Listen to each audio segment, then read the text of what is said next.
This is my video presentation on the book I read, Gun Control.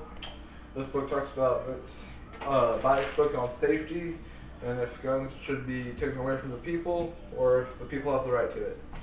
There's tons of reasons why people shouldn't have guns and tons of reasons why people should have guns. I'm going to demonstrate the gun safety that I talked about in the book. I have a helper here, my little brother. Come around the camera.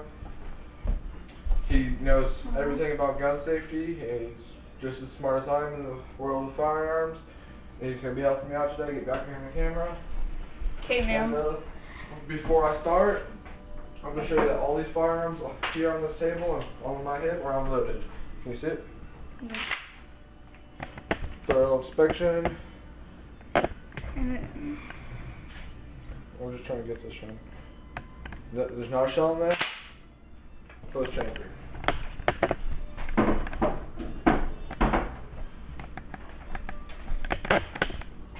Stop fucking with it. Stop messing with it. No shell. Thorough inspection. Unloaded.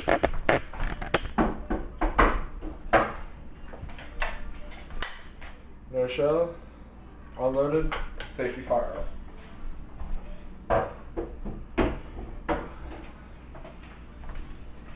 No shell. Unloaded firearm. This is barrel to the break. No shell. Safety barrel. This is something not seen common. Deadlock drop. There's no shell in your chamber. Safety firearm.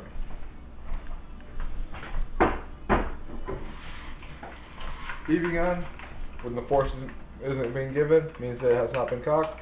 Safety firearm. Safety. For the last firearm,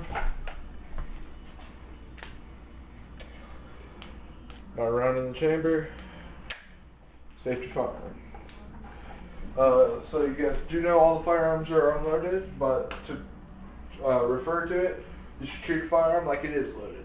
Safety is a big thing, and I'll be bringing my brother out right now to show you guys about safety. Okay.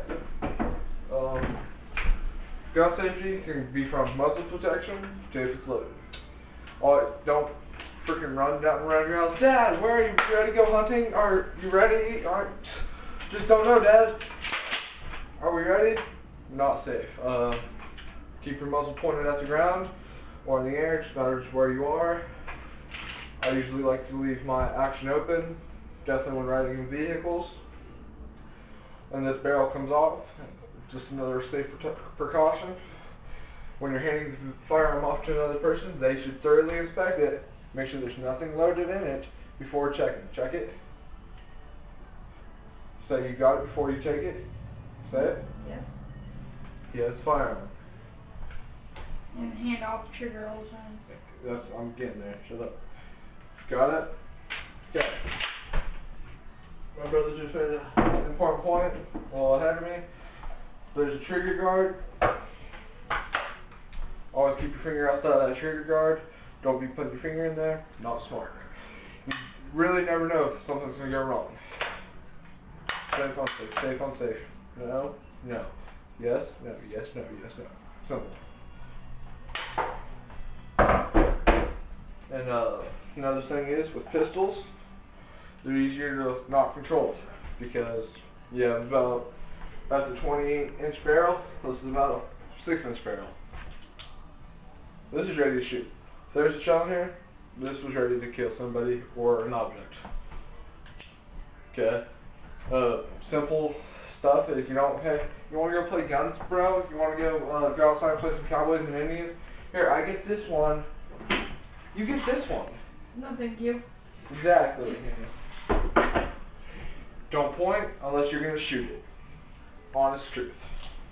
Ready to shoot? Not ready. Remember it? This one is actually always ready to shoot. You can just pull the trigger and it's going to fire.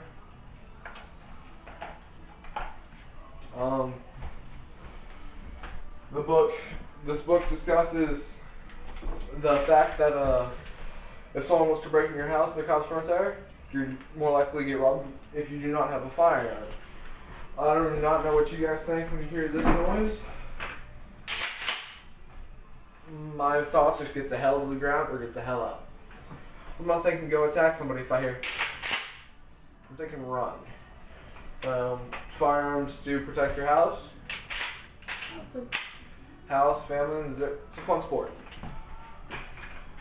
But people say, okay, well, a rifle, shotgun, no need for pistols.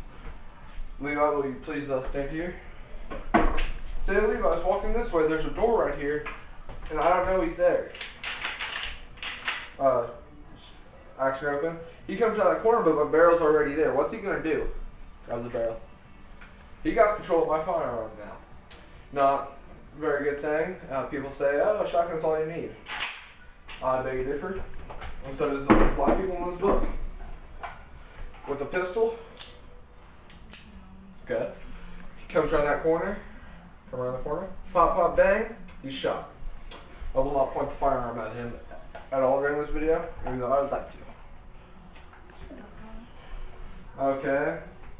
And other things is that this shoots this. This is something that the book really pointed out to. This puts out about, hell, I like to say these 3 times the force as this, which is what the pistol shoots. This is a 22 caliber. This is a 12 gauge. 22, 12. Okay, well, 12 gauge is a big gun. You can get a smaller rifle. This is a 14 gauge. Still a lot of bullets compared to this. I'd rather have this go through a wall than these. This goes through the wall, it's going to hit your neighbor. This goes through the wall, probably going to get stuck. This will go through people. This might more likely get stuck.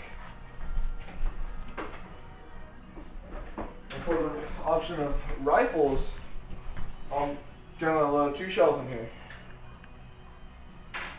This is a 2-shell load, live ammo. So, someone breaks in your house, pop. Someone breaks in your house, pop. Right? So there goes this area of a pistol needed. Long barrel still. Okay, set this down. We'll go to a different topic in the book. Another point this book had was that was argued in the book was security guards. Should they have firearms or not? And the great point they made was in a redwood shooting in Minnesota, I believe it was Minnesota, a guy stole his grandfather's rifle, shot his grandfather and grandfather's lover, got to the school, security guards met him up at the front door, unarmed security guards. School didn't allow firearms in the school, understandably, because whatever. Well, this guy was armed. Pop, pop, bang, 2 security guards down. One of the security guards had 2 kids, one was mentally challenged. Other was single and just got out of college. So, still a loss, but not as great. So the argument was, should a security guard have a right to carry a firearm to school? And it was argued majorly. And one point that the people for it say is, someone breaks in, they're not going to leave their gun in the car because the sign says no guns. And they're not. The person with a gun going to do damage isn't thinking, well, the sign says no gun. I'm going to leave this here and go in with a pencil. Damn it. No. The person with the gun, they're like, okay, let's see, you got a 9 shotgun? Gonna go John Wayne this up real quick. Security guard meeting at the front door, like, she's it, he got the gun. Pop, pop, bang. You know, simple as that. But, you know, it's a real quick loss for a small cause. That guy had 2 kids, and his 2 kids never gets to see him because this guy was just mentally unstable. And the other people say, well, school officers should not be able to carry guns because what if there's a problem or a gun has a defect? The gun has a defect and he's carrying it, kid's walking and he gets bumped.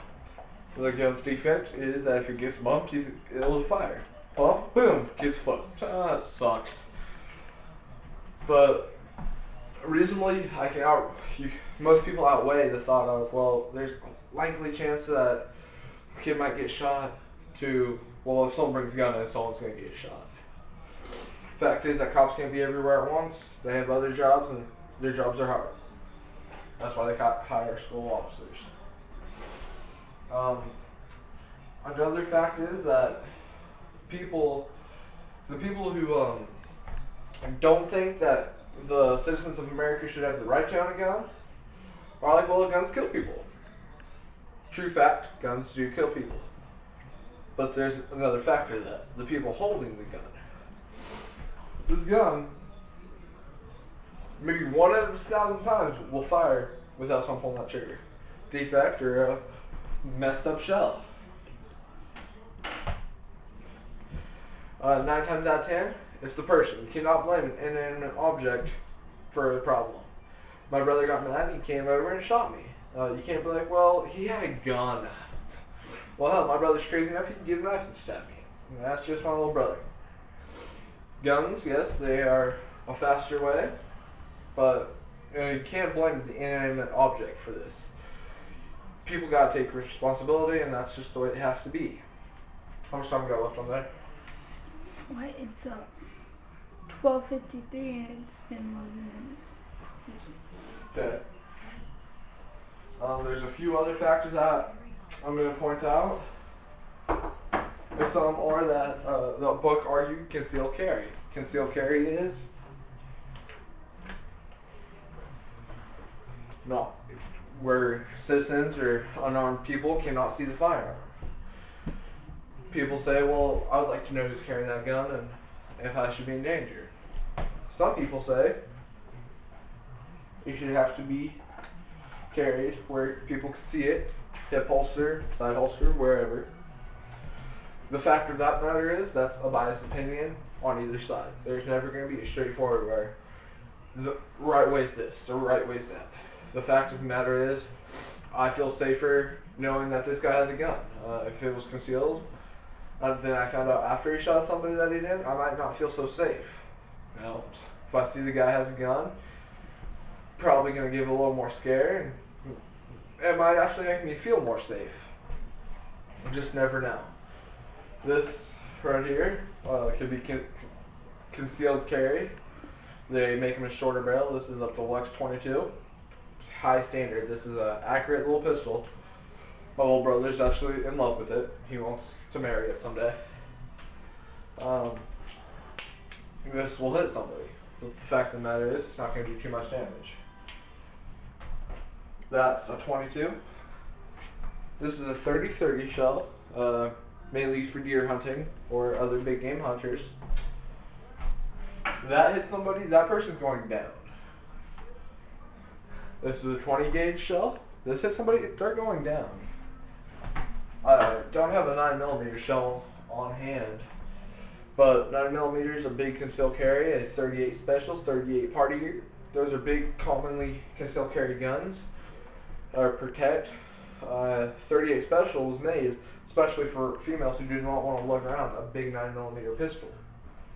They carry a 38 special carries something about double the roundness of this and about the same height. It's a good pistol. Oh yeah, here, my little brother's smart somehow. Can you see? Leave it somewhere. Yeah. That's a 38 special. Women carry them in their purses, or guys tuck them in their belts. The fact of the matter is, people carry.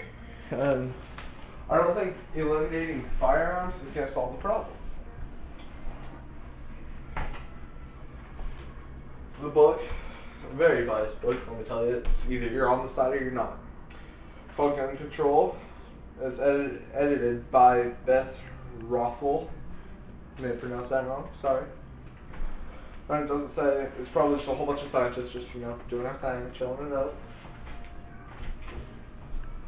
I read this book because I'm interested in firearms, and I just like to see what other people think. The book had many different opinions about automatic weapons, weapons that do not have to be cocked or have to re-pull the trigger every time.